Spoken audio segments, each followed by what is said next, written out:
Hey team, welcome back from spring break. I hope you had a great time.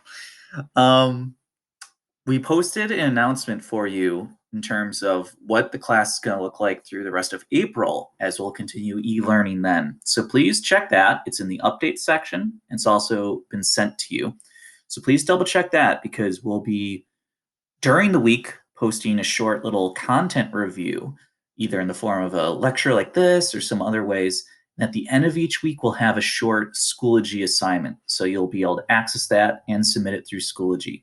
So you'll have one thing a week to submit at the end of the week. And the rest of the week will be just kind of building up our content.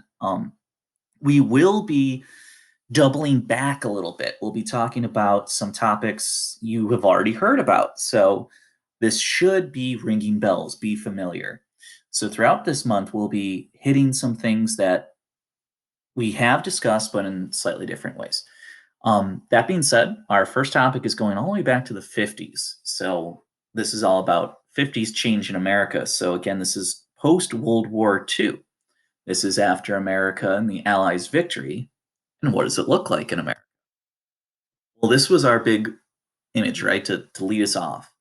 After total war can come total living. And this was this view of absolute sacrifice during World War II, total war. It wasn't just the millions of soldiers mobilized who were part of it. It was the whole society, right? From Rosie the Riveter to the Liberty Bonds and Victory Gardens, even Do Your Bit, kids, right? Every single person involved. So now that everyone took part in a total war, it's over. Now we can have total living. And that's what we love this image for. Excuse me. What we see from the clothing are people well dressed, right? Suits, dresses. What we see with the buildings is modernity, newness, business driven. We see cars. This is going to be kind of a consumer culture. What we mean by consumerism is that the 50s has a lot of people actually purchasing more and more, right? Going left to right here, this is a great, weird item. It was called the Telt 2. And this woman's actually on the sidewalk. She walks up to the glass of the storefront, drops a coin in, tells it what she wants to order in her address, and then the item will be delivered to her door. In the middle here, we just have all kinds of examples of 50s consumerism, right? Advances in technology with outer space, automobiles, even the refrigerator, right? So it's really an idea of mass consumption. The same things are wildly produced and available across the country. Speaking of across the country, you gotta remember this guy, right? President Dwight D. Eisenhower, World War II general, but we know him in the 50s for this interstate highway system. If we're consuming, if we are becoming maybe more closely knit as a country, that means travel must be improved. Now, the highway system is going to allow people in their cars, right? Another example of consumption, being able to traverse the nation at their own pace, their own freedom, quickly. This is like the next level of our transportation story throughout America. Used to be Lewis and Clark, voyaging across the unknown to then the Manifest Destiny, the Oregon Trail, getting in the wagons head west to the Transcontinental Railroad, and now the Eisenhower interstate system allows cars to conduct that travel. We see a desire for basically housing, right? We had the baby boom. This idea of as people consumed more, they produced more as well. And we see a gigantic increase in population following World War II. So, as people were consuming, we also saw a greater need for consumption because of a greater need for people. Some of these high paying jobs in America, right? The last country standing from World War II allowed people to afford these new, bigger families. That baby boomers are now the older generation.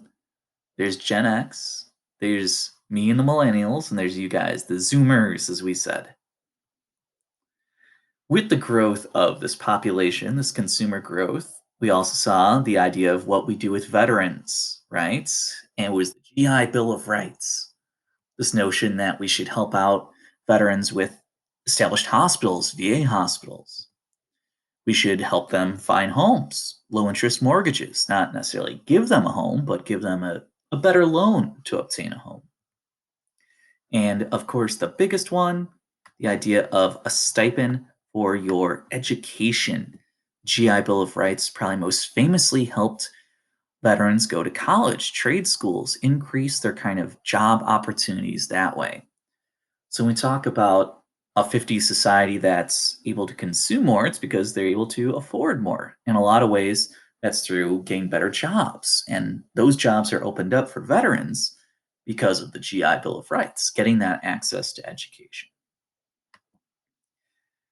As the car connected the country, as the baby boom went forward and GIs started to get their education, we see a need for more and more homes. And just like going to a store, you don't want to wait around for something. These homes started to become mass produced. This is an example of a suburb, the Levittown 57. I love the models, the Jubilee, the Colonial, the Pennsylvanian, the Country Clubber, right? You could spring these homes up darn near overnight.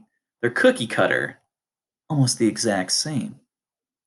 But something we haven't brought up is through this 50s consumerism, there are racial divides as well. If you go through here and notice, there is a certain sameness to the people we're discussing, isn't there? That's right. We are seeing with the growth of suburbs, kind of the growth of also division in America along racial lines. A lot of these suburban communities that pop up overnight are very restrictive in who they allow to live there.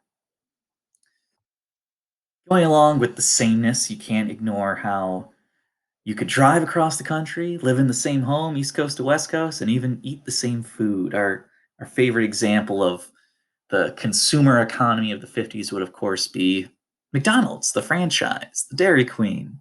You can go to even own one of these and have McDonald's supply you the burgers, the name, the recipes. And that's how you see such a growth. This is a map showing the nearest McDonald's across the country, right? This is 50s consumerism. The idea that anywhere you can go, you can get something affordably, cheaply, and on your terms. So this is a little review video. Tomorrow we'll talk about 50s counterculture a little bit more again. And then Friday this week we'll post our first Schoology assignment. So keep an eye out for that and let us know if you have any questions. Talk to you soon.